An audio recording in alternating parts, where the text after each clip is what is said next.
Good afternoon. Welcome to the regular Friday Forum of the City Club of Cleveland. My name is Dick Pogue, and I'm a past president of the City Club, and it's my great honor and pleasure to introduce our speaker today, the Honorable Alan K. Simpson, former United States Senator from the state of Wyoming. He served in that capacity from 1978 to 1997 with tremendous distinction, and the esteem in which he's held by his peers is legendary.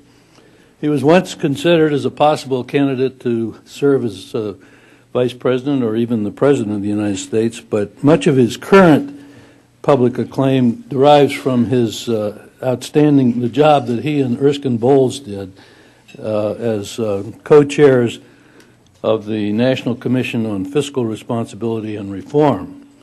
I think we all hope that some of the people in the super committee in Congress, which is going to report, I guess, 5 days from now, will take into account the terrific work that that commission that Erskine Bowles and Senator Simpson chaired. Senator Simpson has lived in Cody, Wyoming for most of his life. And indeed, for over 100 years, there have been a string of Simpsons who have practiced law in Cody, and that continues to this day. Wyoming, of course, is a state, beautiful state, and the only thing I would say about it is Al Simpson's father once said that Wyoming is the land of high altitude and low multitude. Al Simpson holds a BS and JD degrees from the University of Wyoming. He's a U.S. Army veteran, and before his outstanding service in the United States Senate, he served in the House of Representatives in the Wyoming legislature and was the leader of the legislature there for about 10 years. And during the period of 1985 to 1995, he was the Republican whip in the United States Senate. He's been very busy since he left the Senate. He has taught, and he's director of Harvard's Institute of Politics at the Kennedy School of Government. And he just stepped down as chairman of a fantastic art museum in Cody, which actually it's 5 museums under one roof. He's served on countless boards and committees throughout the country that almost all have national import. He's known as a shrewd analyst who gets right to the root of any problem, and he has an uncanny way of articulating in a very simple and understandable manner very complex concepts. And believe me, he has an unbelievable sense of humor. He holds, and I've been the butt of that since. He holds 6 honorary degrees. He's authored a book called Writing in the Old Gazoo, A Lifetime of Scrapping with the Press. And his lifetime diaries were the main source of an authorized biography entitled Shooting from the Lip. So with great admiration and respect, I present one of America's great political leaders, the Honorable Alan K. Simpson. Over there smoking.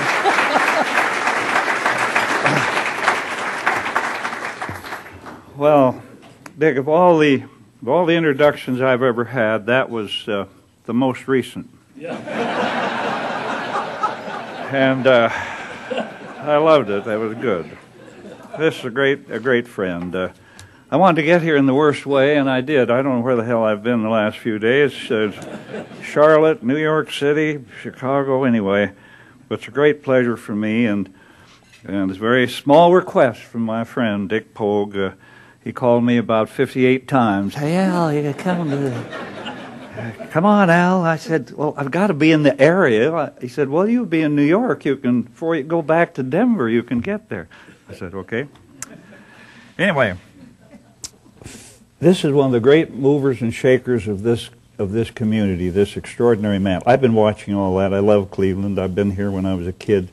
Few men and women have done more for this community or love it and live in it than this man. Smart, savvy, practical, caring, wise, patient, productive, political, and fun. Hell of a lot of fun. And a friend to his friends. And I think I'm biased. I admit that. One wonderful friend. Well, Dick, I believe in free speech, but this is ridiculous. But I tell you, I love this city. I first came here in 1949 when I was a member of the football team at Cranbrook School. In Bloomfield Hills, I had been sent there by my parents because I'd been on federal probation for shooting mailboxes, and they wanted me to get to some charm school, and thus I was at Cranbrook. And then we came over here and played university school. And we also found our way to a most ribald place called Roxy's Burlesque, which was very shocking to we 19-year-old boys from Cody. We'd never seen anything like that at the Cody Theater. Anyway, so I returned more than several times. In fact, and my wife is with me, and I said, Annie, don't miss the Cleveland Art Museum. And she is there today, she's a wonder. Dick knows her too. But anyway, I just want to answer a question. I know this clock here, 1 o'clock is the witching hour, but some wag asked me a question when I came in here, and I was so flummoxed and just taken aback, I didn't really respond. I do want to respond now. And the answer to his question is, yes, I did sleep in this suit. Now, then of course Gary's gone, but how about the two guys in the penitentiary in another state, and one turned to the other, said the food was better here when you were governor.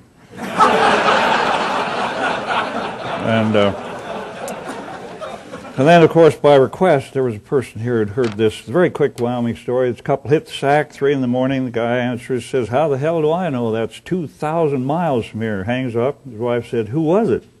He said, I don't know. He said, some nut called and asked if the coast was clear. Now, watching the clock. It's good to be out of the witness protection program. And people come up and say to Erskine and I, why are you doing this? And what they mean is, at this age. And we say, well, we're doing it for our grandchildren. That's what we thought at first. Then as we got into this for many months, we realized we were doing it for our children. And now we realize we're doing it for us and you, because that's where this baby is right now. So when Joe Biden called in January of 2010, said, Al, I got a real deal for you. And I said, well, who's the co-chair? And he said, Erskine Bowles. First call I had was from Bob Dole, and Elizabeth saying, this is one of the finest men we've ever known. And he is indeed a magnificent person. So we said we won't do it until we visit with the president to see that everything is on the table. And he said, sure enough. It's been a very friendly atmosphere. The far left has said that Erskine is not a real Democrat. He's a total fake, and trying to destroy all the liberal base. And I have been called a Republican toady covering Obama's fanny so he can destroy the Republican Party. So it makes for a charitable operation continually as you visit with your colleagues. But now it took us 4 months just to establish trust. I've never seen such hostility, discord, and dysfunctional behavior between and among members of both parties in my time. It's very sad to witness. Sad would be the word. You can't succeed as a legislator unless you can work with those on the other side. You either learn how to compromise an issue without compromising yourself, or get out of the game. The coin of the realm for me was simply trust. Well, I can tell you that coin is severely tarnished. So early on in the scrapping, for the first few months, this came up. Who's the biggest spending president in the history of the United States before this guy? Answer, George W. Bush. Never vetoed a single spending bill in 6.5 years. Ran up a pharmacy bill, a drug bill without a bit of money to pay for it. Fighting 2 wars with no tax to support it. We've never had a war in our history that didn't have a tax to support it, including the Revolution. Okay, that lasted a few days, and then the other side said, wait a minute, this guy is 5 times worse than George Bush. And then the fight would go on. You know, the stimulus package and TARP and, you know, everything. Socialist, you know, the whole works. I mean, you can't believe it. This was among 18 human beings mostly between part. There were 10 Democrats and 8 Republicans. We turned in our report in December of 2010, but there wasn't one of us that didn't agree that deficit denial wasn't dead as a dodo bird. And then there was a marvelous stereotyping. They said, is Andy Stern on your commission? Yes, he is. Well, isn't he that commie union guy? That's who that is, isn't it? I said, no, actually, he's quite a nice fellow. And then they said, is Tom Coburn on your commission, that right-wing cuckold from Oklahoma? I said, wait a minute, what are you talking about? Well, how about Dick Durbin? Isn't he the most liberal cat that ever strode the face of the earth? And finally, we just said, knock it off. We'll just do a 2-person report. You can just stay in there and whine and moan about each other. And they said, well, you wouldn't do that. And they said, yeah, we would. And so Stern and Coburn worked out our proposal on the Defense Department budget. Now, let me tell you, our defense budget is larger than other 14 major countries of the world. And if you think all of it is there for national security purposes, you're terribly wrong. We said, how many contractors you have in the Defense Department? And they said, well, we don't know. It's quite a spread. It's between 1 million and 10 million. A very narrow range and we said, well, what do they all make $350 an hour? No, some make $250 an hour. Well, where do they come from? Well, they come out of the military, many of them. And when Dwight Eisenhower said, watch out for the military-industrial complex, we should have listened, because the ties are deep and they're opaque, and there's no way to audit the Defense Department. We said, can you give us some audit material? And they said, we're unable to audit the Defense Department. So we knocked 250,000 of those out in our recommendation. And as I said, they said they were not auditable. But if you want to know how tough it is to do something, let me give you this. And I'm not going to look up because you can throw things later. I was in the military for 2 years, did some reserve. If I just stayed in the reserve another few years, I would be a military retiree. There are only 2.2 million of them. And I met one the other day that had never served on active duty, had been in the National Guard the entire time and was a brigadier general. There are 2.2 million of them, and they have a health care plan called TRICARE, and the premium is $470 a year, and no copay, and covers all their dependents, and costs $53 billion bucks a year. $53 billion for 2.2 million, with no means testing, nothing. We went to Gates, we said, hey Bob, how does this happen? He said, look, I've had my head pounded in by the professional veterans. That's the VFW, the American Legion, the DAV. I am members of all of those except the DAV. And he said, you take it on. I'm tired. Now, Panetta is taking it on. He's looking at it right now. Now, I'll be waiting for your question on that. And that's just a sample of where we are in this country. There are more sacred cows than we have in all of Wyoming.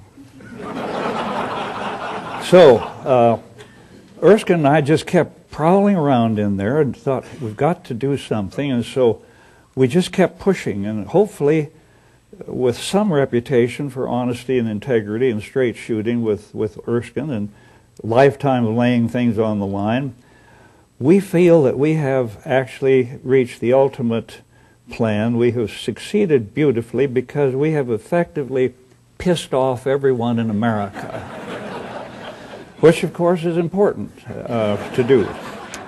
And so we moved on, and what we finally said, we don't care how we got here, what do we do now?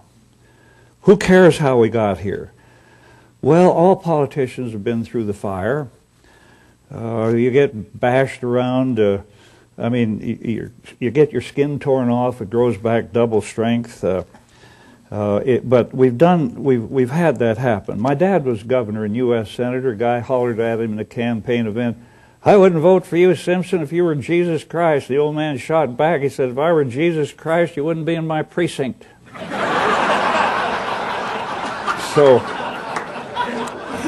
So we kept our heads down. We kept our heads down through the election. And then they said, well, the election is about cutting spending. And we said to them, what do you want to cut? Well, foreign aid, all earmarks, Nancy Pelosi's aircraft, Air Force One, and all congressional pensions. I said, that's marvelous. That'll get us about 5% out of the whole. So the next time you hear a congressperson get up and say, I can get this done without touching Medicare, Medicaid, Social Security, or defense, leave the room. These people are fake, totally fake. So, yes, see, I'll throw that away. The clock is a quarter over there. I'll pitch that one because we want to get into the meat where you can throw those desserts up here. We don't need charts when we do this. Erskine and I go around the country. We don't need PowerPoint. We just say, if you spend more than you earn, you lose your butt. If you spend $1 and borrow 41 cents of it, you have to be stupid. And that's your country today. And your country this day is borrowing $3,800,000,000, and they'll do it tomorrow and the next day and the next day and ad infinitum. 3 billion this day, 3,800,000,000. Changes a little each day. So read the 67-page report. And today, if you don't get your question in, go read it and then call me. I just say to people, we were so specific that they laughed when we came down with our report, and now they're crying because the people who are being bruised are going to start and are doing the full-page ads right now. Don't touch us. 104 people testified, 104 groups. Every one of them said we were on a hideous trajectory, and they said, don't touch ours when they left, every single one of them. So one thing we found, startling, there's $1,100,000,000,000 of tax expenditures. Those are really earmarks. They're really spending by any other name. And they are little things like home mortgage interest deduction, employer premium payment for employees, EBIT, EBIT, you can go on out into space. But they're used by only 6% of the top richest people in America. The little guy, I've never heard of half of them. We said, we'll do something. We'll get rid of them all. Give $100 billion to the debt and take the $1 trillion and give you what you've been crying for, tax relief, tax rates. 0 to 70,000, you pay 8%. 70,000 to 210, you pay 14. Everything over 210, you pay 23, and reduce the corporate rate to 26 from 36 and go to a territorial system so you can keep the scratch in the United States. That's what we did. They said, well, that's very difficult. We wanted to put back in home mortgage stuff. I said, well, you don't need that for $1 million. That seldom helps the little guy.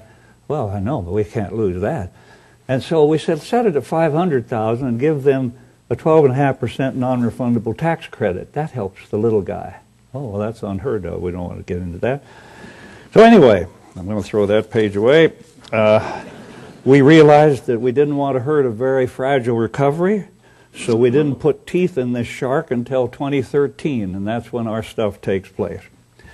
And we have 3-year freeze on members' pay of Congress, 15% from the White House staff, from a freeze on federal workers, reducing the size of the federal workforce through attrition, get rid of excess property, bring military and civilian pensions in line with private pension plans, including mine, and protect the disadvantaged, stabilize the debt, and consider a temporary payroll tax holiday, which we did and we will do again. And guess who gets most hurt in a federal payroll tax holiday?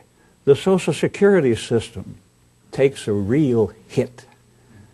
Anybody remember that that's what's going on? So let's get to the Social Security system. I have had a belly full of that up to my ears. The nastiest, most vicious letters I get are from people over 70 who write me, you rat fink, you touched, I put in it from the beginning, by God almighty. Well, let me tell you, I'm 80, and there isn't a soul in this room my age who in the first 40 years ever put in over $874 a year. Not one soul. So let's get serious. Now, we are not balancing the budget on the backs of poor old senior citizens. No, we're trying to save the system. It will be insolvent in the year now. And guess who's in this game? This is the AARP. Let's get real. Let's get specific.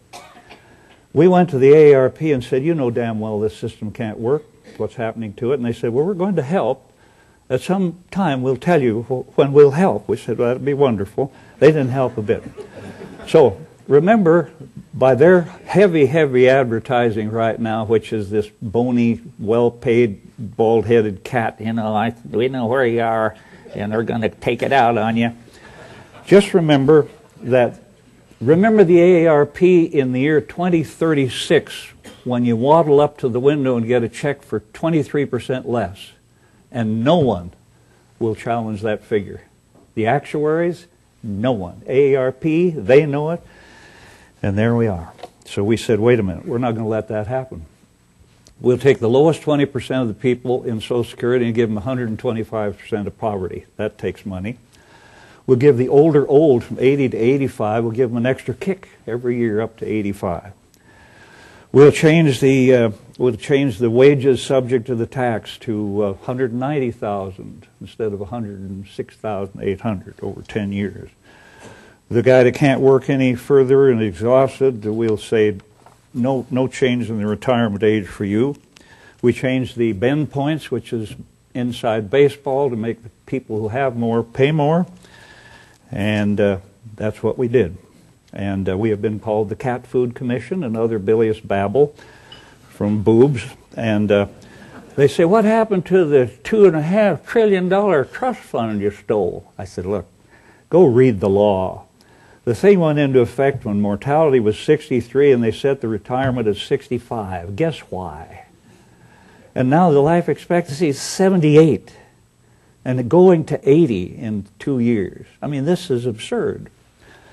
So as I say, we tried to get everyone taken care of, take care of the most vulnerable.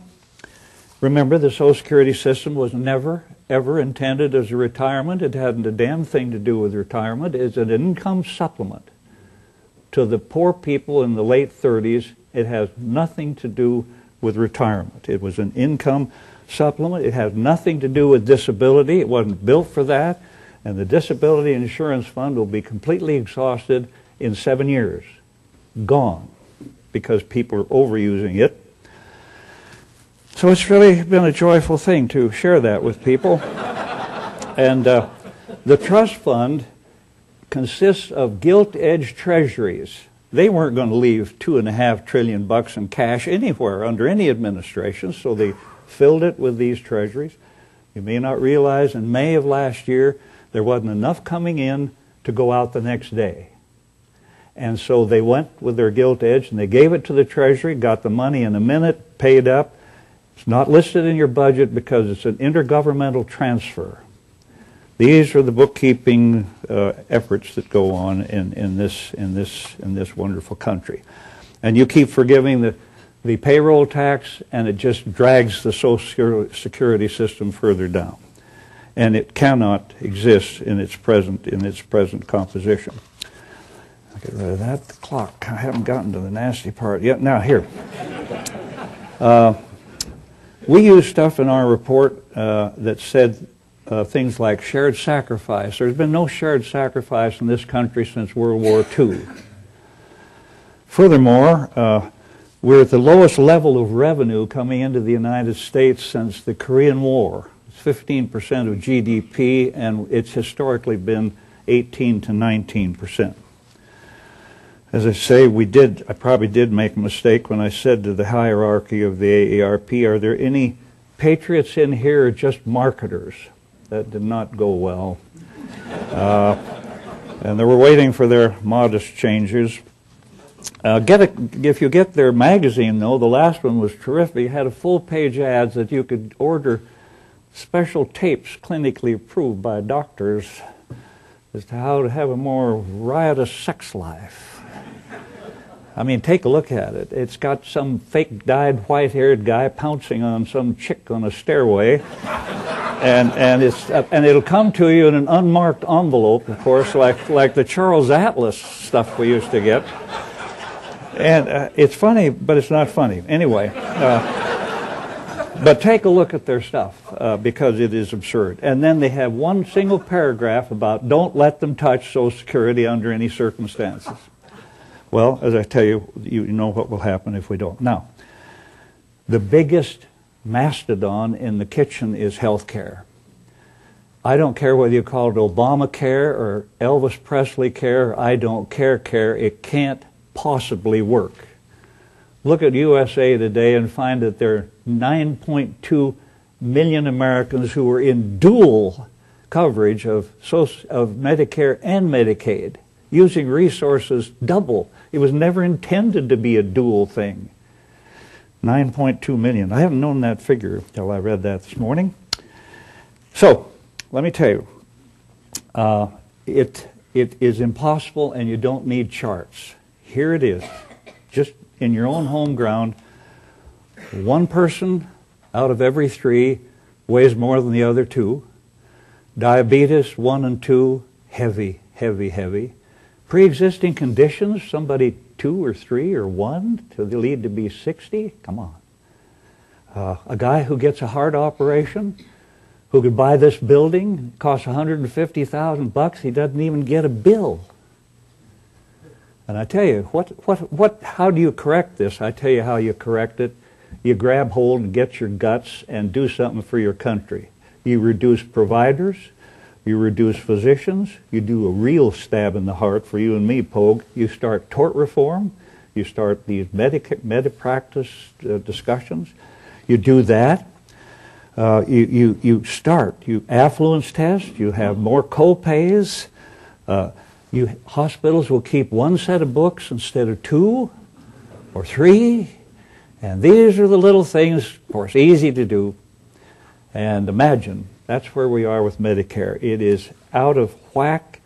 You're going to have to go back to something, single payer, public options. You got to go somewhere because this system is totally out of whack and unworkable. And no one knows really what to do with it except give you mumbo jumbo. And Congress doesn't understand it at all because they're working on 800 other things. But it's a very sad thing to watch. And now this commission is grinding away. And I want to talk just a moment. I want to just commend your Congressman Steve LaTourette. A lot of guts, because they're taking on, and I still want to clarify and get to this in the last moments, there is this man wandering the earth in his white robes, Grover Norquist, the Messiah. And he got, when roses were great, he went and got a pledge from people in the 80s saying they'd never raise taxes under any circumstances whatsoever unless there was a corresponding cut in income. Well, that was when unemployment was 4% and deficit was, peanuts, and now your country is in extremity. We owe $15 trillion. $15 trillion. I say, what's a trillion? Well, it's 1,000 billions. And as I say, since the Big Bang Theory of the universe only happened 13,600,000,000 years ago, that's 1/3 of a trillion, and we owe 15 of those. Now, that's where we are. So you better all help. Go to your congressperson when they give that babble the next time. Just say, you're lying. You're lying to me. And praise Steve LaTourette, because he had the guts to round up enough Republicans to say, look, Grover Norquist isn't from my district. The people of my district are my district. But Grover, here's how cynical he is. Coburn put in a bill to get rid of $6 billion of ethanol out of the tax expenditure and got it, and Grover called that a tax increase. And Coburn, a very fine conservative, said that's ludicrous. Not only ludicrous, it's deceptive. And so let me just say to you, and then you can fire away, and I really mean this, you need to hear it. These guys are frozen in place, this 12. You can pray for Rob Portman and John Kerry. They're trying their best in the center to get something. The others are not in that center. They're over there in the right, and they're over there in the left. But I know Rob. I've known him for 25 years. He was an intern on the Select Commission on Immigration and Refugee Policy when Father Ted Hesburgh was the chair and I was a member. But I can just tell you this, there are plenty of Republicans and Democrats working on tax expenditures, tax reform, entitlement reform, got to come. But I can tell you that if this country and this Congress is in thrall, and that's a great word, Lincoln used those two words, in thrall, if they're in thrall, which is a captive of the mind, kind of you gave up your brains if you're in thrall, and if we are in thrall to the AARP and Grover Norquist, we haven't got a prayer. So with that cheerful note, just fire away on anything you wish. And I see the stroke of one there. Wasn't that marvelous? Oh, sit down. Sit down.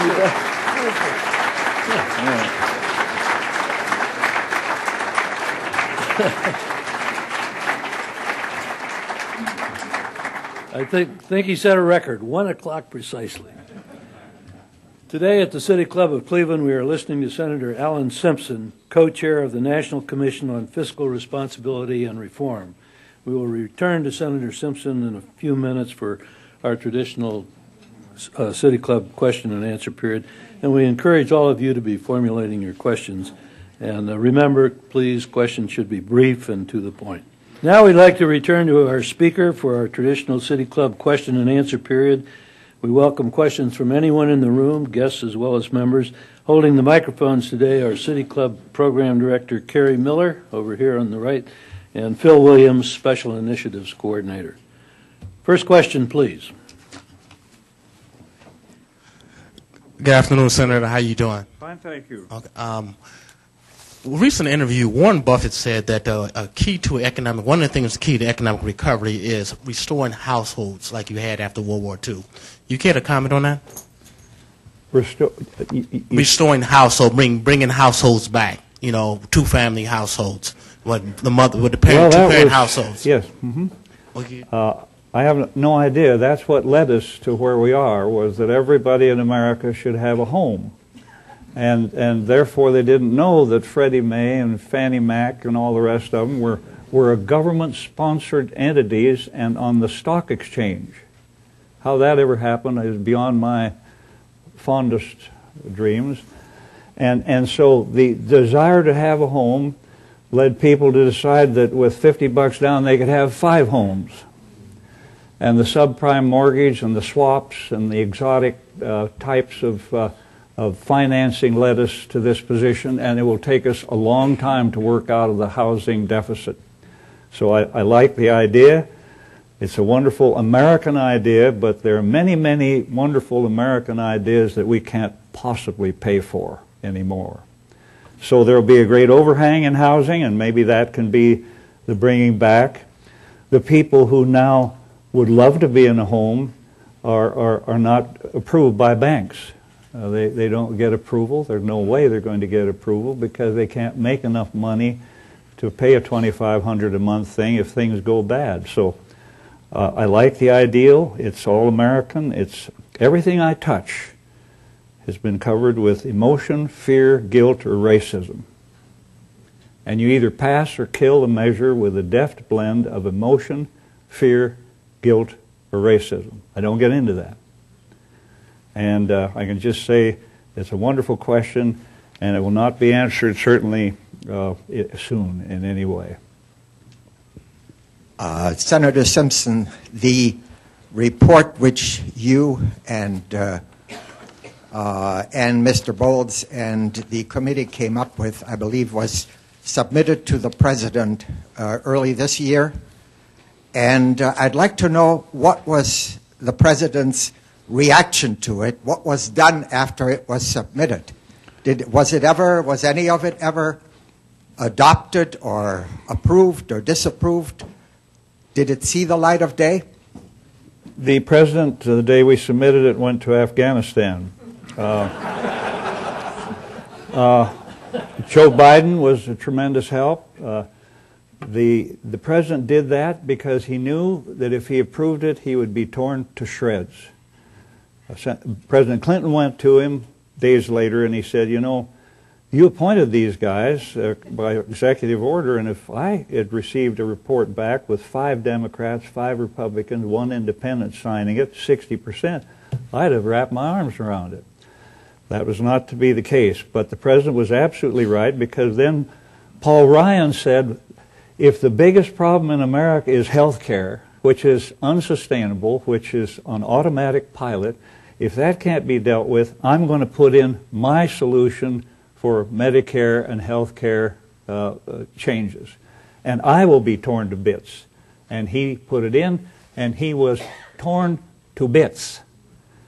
Bits about poor people and throwing bedpans out of the hospice and everything else that goes with the territory when you hit a hot button. So the president has at least said, one of the Republican members of the 12 said, and don't think they can't do this, why don't we get back together and just pass a law and get rid of the trigger that's coming up?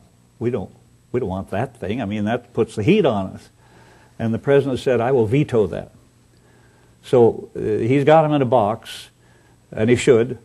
But don't forget, he's covered himself well. In his speech at George Washington, he got up and he said, I want a $4 trillion cut in 12 years, and Simpson and Bowles wanted $4 trillion in 10 years. No specifics. And so, you know, you're dealing with a person he's my president. I've accepted the appointment, but he is in full re-election mode now, and thus reasonable things are out of the toolkit. Senator Simpson, such a pleasure to have you here and to enjoy your trenchant remarks.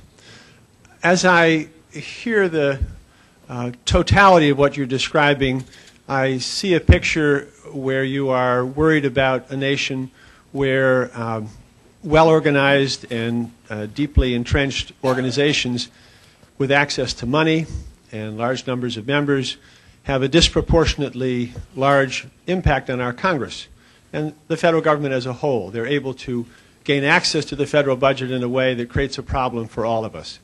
And I ask if you have any broad gauge thought about what would help right this imbalance in our whole system. And I do express my own personal worry that the Citizen United case from the Supreme Court will exacerbate the problem, and I ask your comment. Well, Bill Bradley and Warren Rudman and Bob Kerrey and I have been the honorary co-chairs of a thing called Americans for Campaign Reform for probably the last 4 years. We were doing very well, getting people alert to what we suggested as a solution, and that is public financing of all House and Senate races. It would cost about $1.6 billion in taxpayer money, which would save the taxpayers an awful lot when you consider the earmarks would probably disappear. So the Supreme Court decision hit us in the mush like a sledge. And the Republicans thought, man, this is going to be great, that Supreme Court decision. Well, Andy Stern told me the other day or recently, he said, boy, don't think the unions aren't going to be the ones that are going to overuse that baby, especially with Occupy Wall Street going on, where they finally have an organ out there. They finally have something to tie to, and their fundraising is coming along very nicely. But the greatest cancer in America, other than the debt and the deficit, is money in campaigns. And I'll tell you how it's going to work this time. I'm not going to cut anybody short. I'll boil it to a minute and a half. All these great groups in America have given to their favorite guy. They've maxed out in the primary, always there for the general, always there. And they go into the office and say, you know, we've never asked a thing of you. We just love the way you vote. Well, gang, once they have seen that they could lose one of their tax expenditures, which means everything, they're going into the room this day saying the fun and games is over for us. And now we must have your vote. That's the conflict that's going on right now. and it's heavy. Oh, it's heavy. And of the 12 members, 67 people who lobby were on the staffs of those 12 members. One of the members has 24 people out in Washington as lobbyists who were on his staff. So imagine if you don't think he's a little subdued, would be a word, but campaign finance reform, that's where it all started. And the other one was, you sent us off to Washington for 80 years to bring home the bacon. Go get the dam, go get the airport, go get the YMCA, go get the money, get the change in the tax code, and if you didn't get it, you weren't elected. And now the pig is dead. There ain't no more bacon to bring home. And you've hit the nerve, which is campaign finance, and it'll never get handled with the Supreme Court decision as it is. Senator, I'm over here. Should I stand up? Okay. Can you see me? Anyway, the latest insult to the American public is to find out that the Congress had access, a lot of them, to inside trading tips, just like the banks did. And they have now, those who did it say, well, it's all right. And that they have put more money into their pockets, which is a real insult to all of us. I don't know what can be done about stuff like this, but if I was young enough, I would join the movement of the youth and give them a goal to say enough is enough in this country. We've got to change all of this. And they're the ones that are going to be affected more than my age group anyway. And I want to thank you personally for what you've done, because it's such an outstanding job. It's really good to meet somebody who's actually honest. That was my question about what you can do about the inside trading with the Congress. Okay? I really don't know. I hear everything you said, and I don't know what insider trading has been performed by Congress persons. I don't know that. The Dodd-Frank bill was an attempt to do this. Dodd got in a little trouble. He took a mortgage, but I don't know anything going on that has access to the enrichment of an individual congressman from, quote, insider trading. But that could be, and I just don't know that. But what you do is go to the ballot box and weed them out.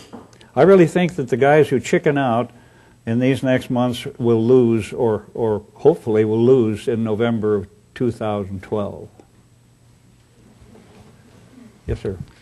Senator, thank you so much for your service in uniform, sir, as well as what you've done since then. My question is about incentivizing saving for the federal government. Every fall in the or late summer, we go through this process of balancing our budget down to zero, spending down to zero, and that's because of the regulations that we have to follow. It seems to be an incredibly wasteful practice that we do throughout the federal government, and I just wonder if there's any way to incentivize savings, because one of the motivators behind that is if we don't spend all our money, we won't get it the next year. It's a terrible practice, and it's a wasteful use of the taxpayers' resource, and I just wonder if you have any thought or any of that was discussed at all during your process of deliberation, sir. Indeed it was, and in the 67-page report, it talks about zero-based budgeting. The Washington game is you get into a thing called a baseline, and you can gimmick that thing all day long. There's all sorts of ways to do that. But the description of a cut in Washington is that you had $10 million this year, and you asked for 15, and they only gave you 13, so you had a $2 million cut. Now, I mean, literally, I'm being absolutely honest. That's called a cut in Washington. A cut from what you wanted. But until you go to no gimmickry budgeting like you would in your house, nothing will work. I have never, in all my time there, I never saw any statistic that ever proved to be correct, especially the rate of growth. That was going to be 3%, and then it ended up 1.5%. I can only tell you have to, and in our report we go to what we call zero-based budgeting, where you start from scratch. You say, here it is, here's what you got last year, here's what you're going to get less of this year. And it is a hideous thing to see, and it was always there when I was there, which is you spend it on down at the end, and there are plenty of people merchandising things so that you can do that, and they're there to help you expend that. Anyway, that's about all I can add. Senator Simpson, at the very beginning of your talk today at the Cleveland City Club, you mentioned the need for compromise in Congress.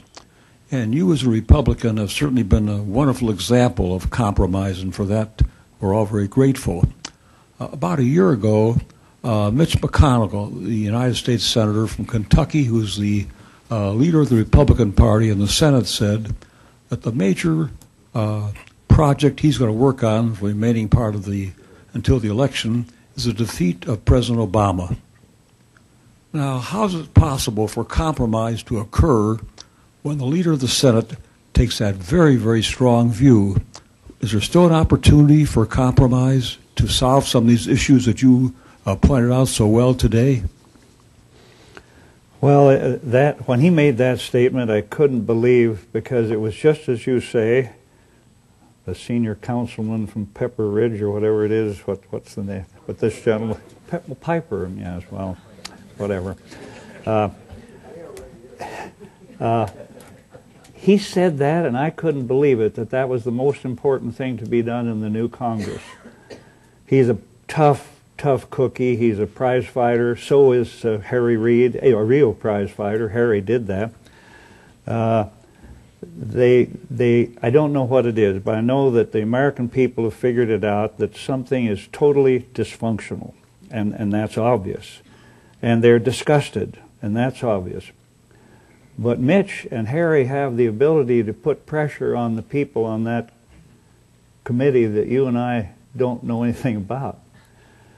I think that if Rob Portman went too far, he would have a visit from McConnell saying, you know, it's great what you're doing, we admire it, and we got a real problem, but you know, you just keep messing around as much as you are with Kerry, and you'll be the ranking member of the Journal Committee.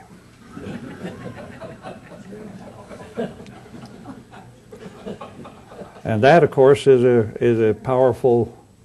The Journal Committee is not the most highly regarded. In fact, they never meet, but they are the committee and in charge of the Journal, I think. Anyway, there's lots of pressures, but Max Baucus has those pressures. They all have pressure because they go to their caucus nowadays, and the caucus consists of how do we diddle the Republicans today, or how do we diddle the Democrats today, instead of what do we do for America. And that is a very sad thing, and that's happening every day. And to speak of the power, as I say, I mean, if Grover Norquist is the most powerful person in America today, and I think he is, then he should run for president. But don't forget, Grover can't murder you. He can't burn your house. The only thing he can do is defeat you for re-election. And if that means more to you than your country and extremity when we need patriots, you shouldn't be in Congress.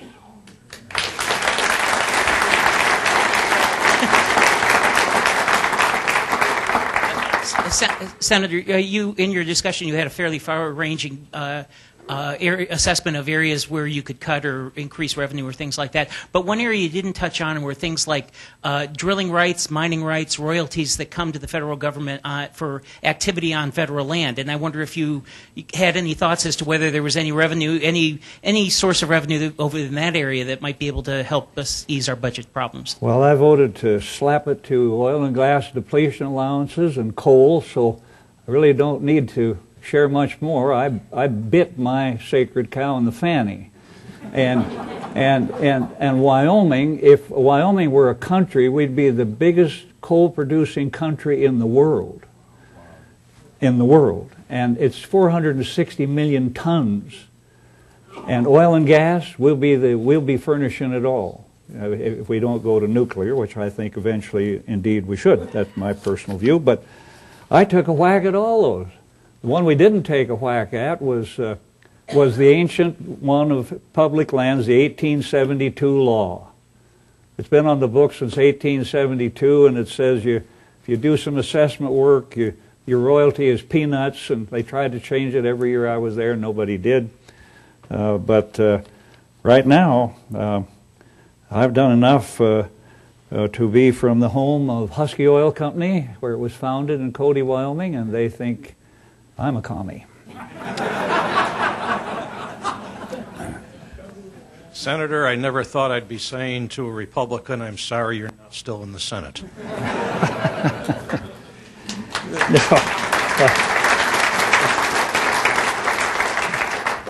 I'm not.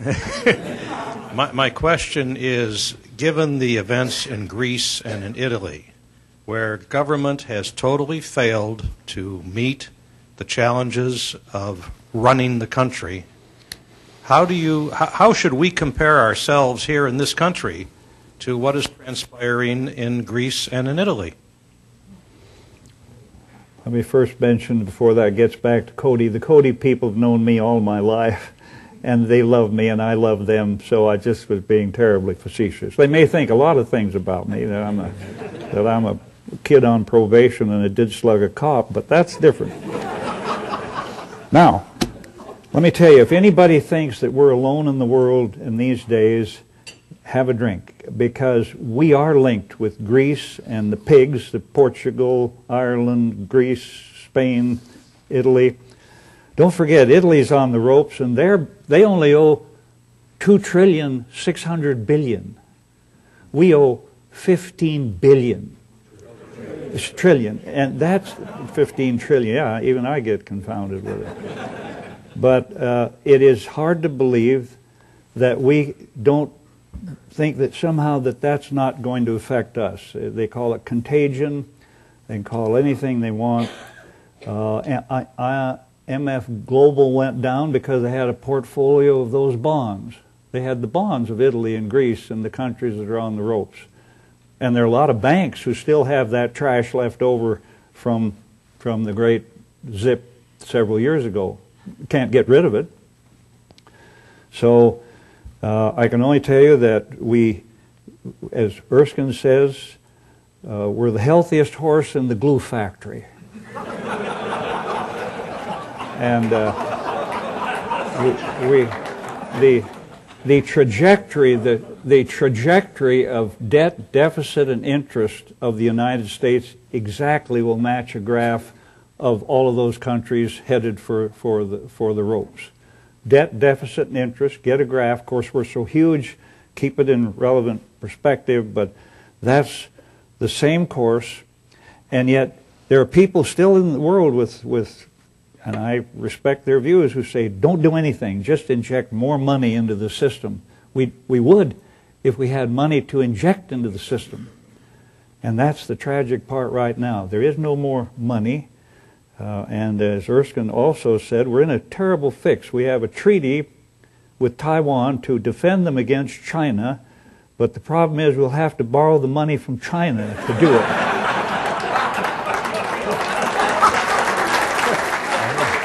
Are you sure? Yeah. That was the last question. Add anything? No. Yeah, I would. Let me just share one thing. I wrote this down myself. It's just a couple of words. Just takes 1 or 2 minutes. For one thing, here's the definition of politics. In politics, there are no right answers. Only a continuing flow of compromises among groups, resulting in a changing, cloudy, and ambiguous series of public decisions where appetite and ambition compete openly with knowledge and wisdom. And that's my definition. But let me give you the rest in 1 minute. I think in this country we forget too much. We forget our greatness. We forget our role in the world and not be arrogant. We forget we're the only nation on earth founded on a belief in God. Whether you like that or not isn't even the issue. We forget our strengths. We forget our blessings. We forget our roots of escaping religious tyranny. We forget we were one of the first countries on earth to free the slaves. And I just think we should treat ourselves with a lighter hand and be tender with each other. And remember, too, we must be pretty good country. Why would everybody in the world be trying to get here? I think we should be proud of our heritage, our generosity, our hospitality, and our diversity. And the civil wars tear the guts and the throats out of other countries. Remember, we had one too. Brother against brother. In 5 days of that struggle across 5 Aprils, more died than in the whole war of horror of Vietnam. 650,000 died in that war. So I think we should be slow to judge others, swift to defend the weak, and steady in resolve to combat evil, and ready at all times to speak well of a pretty damn fine experiment called America. Thank you.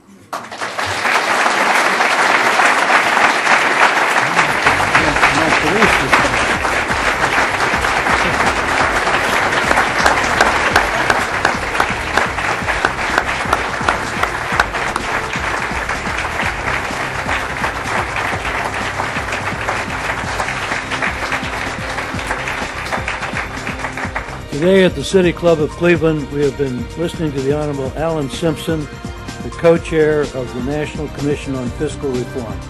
Thank you very much, Senator Simpson. Thank you, ladies and gentlemen. This forum is now adjourned.